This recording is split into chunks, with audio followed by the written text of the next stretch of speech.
اعوذ باللہ من الشیطان الرجیم بسم اللہ الرحمن الرحیم۔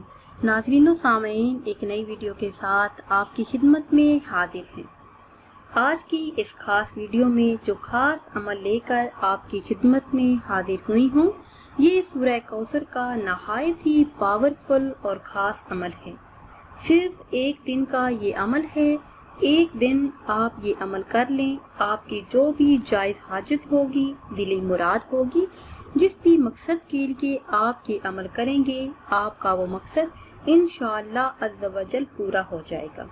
آپ کا مقصد کوئی بھی ہو، آپ کی حاجت کتنی بھی بڑی کیوں نہ ہو، آپ کو کسی بھی قسم کی مشکلات کا سامنا ہو، آپ جس بھی مقصد کے لیے اس عمل کو کریں گے تو اللہ کے حکم سے آپ کا وہ مقصد ضرور پورا ہوگا۔ تمام خواہشات اور دلی مرادیں پوری کرنے کا یہ بہت ہی خاص وظیفہ ہے۔ بزرگان دین کا ہمیشہ سے یہ معمول رہا ہے کہ اللہ پاک کے ساتھ لو لگائے رکھنے کے ساتھ ساتھ اپنی حاجات کو پورا کرنے اور مسائل کو حل کرنے کے لیے اللہ سے رجوع کرتے ہیں اور نمازوں میں دعاؤں میں اسی سے مانگتے ہیں۔ مگر اس کے ساتھ ساتھ ان کا ایک اور عمل بھی ہوتا ہے جنہیں ہم وظائف کے نام سے جانتے ہیں، جس میں اللہ پاک کے کسی مخصوص اسم کو یا کسی دعا کو یا پھر قرآن پاک کی کسی آیت کا ورد کرتے ہیں، تو اللہ تبارک و تعالی اپنے غیبی خزانوں سے ان کی حاجات کو پورا فرماتے ہیں اور ان کے مسائل کو حل فرماتے ہیں، مشکلات کو دور کر دیتے ہیں۔ آج کی اس خاص ویڈیو میں سورہ کوثر کا نہایت ہی خاص وظیفہ آپ کو بتاؤں گی، جو آپ نے صرف ایک دن 4 شوال کو کرنا ہے۔ اس کے علاوہ اگر آپ چاہیں تو کسی بھی دن یہ وظیفہ کر سکتے ہیں۔ آپ کو انشاءاللہ اس وظیفے کی برکت سے مشکلات سے نجات ملے گی، بڑے بڑے مقاصد میں کامیابی ملے گی۔ صرف ایک دن کے اندر آپ کا ہر بڑا مقصد پورا ہو جائے گا، بڑی بڑی پریشانیاں ختم ہو جائیں گی۔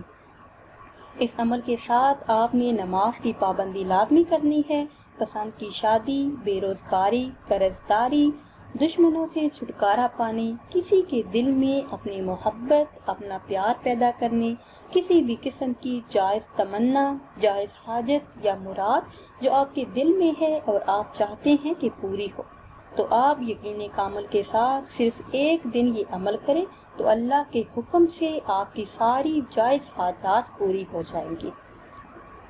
سورہ کوثر قرآن پاک میں پارہ نمبر 30 میں موجود ہے۔ میرے ایسے تمام بہن بھائی جو رزق کی تنگی سے پریشان ہیں، گھر میں کاروبار میں برکت چاہتے ہیں، ترقی چاہتے ہیں، تو روزانہ بلا ناگہ سورہ کوثر کی تلاوت 7 مرتبہ کرنے کا معمول بنا لے تو اللہ کے حکم سے تنگ دستی سے نجات ملے گی۔ سورہ کوثر کے بارے میں آپ صلی اللہ علیہ وسلم نے فرمایا، جس کا مفہوم کچھ یوں ہے کہ اس سورہ مبارکہ کو پڑھنے والے کو اللہ پاک جنت کی نہر کوثر سے پانی پلائیں گے۔ اسی طرح سے جس شخص کی اولاد زندہ نہ رہتی ہو تو اس انسان کو چاہیے کہ روزانہ نماز فجر کے بعد صرف 7 مرتبہ سورہ کوثر پڑھا کرے، اول آخر 3 یا 7 مرتبہ درود پاک پڑھے، تو جو بھی انسان اس عمل کو کرے گا، اس عمل کی برکتوں سے اللہ پاک قرآن پاک کی تلاوت کی برکت سے اسے اولاد نورینہ زندہ اور سلامت عطا فرمائیں گے۔ ہمارا آج کا وظیفہ بہت ہی خاص اور پاورفل وظیفہ ہے جو آپ نے صرف ایک دن کرنا ہے۔ یہ عمل آپ نے نماز عشاء ادا کرنے کے بعد کرنا ہے۔ جب آپ نماز عشاء ادا کر لیں تو آپ نے اول 7 مرتبہ درود پاک پڑھنا ہے جو آپ کو اچھی طرح یاد ہو، پھر 313 مرتبہ سورہ کوثر کی تلاوت کرنی ہے، آخر میں پھر 7 مرتبہ وہی درود پاک پڑھے جو آپ نے اول میں پڑھا تھا۔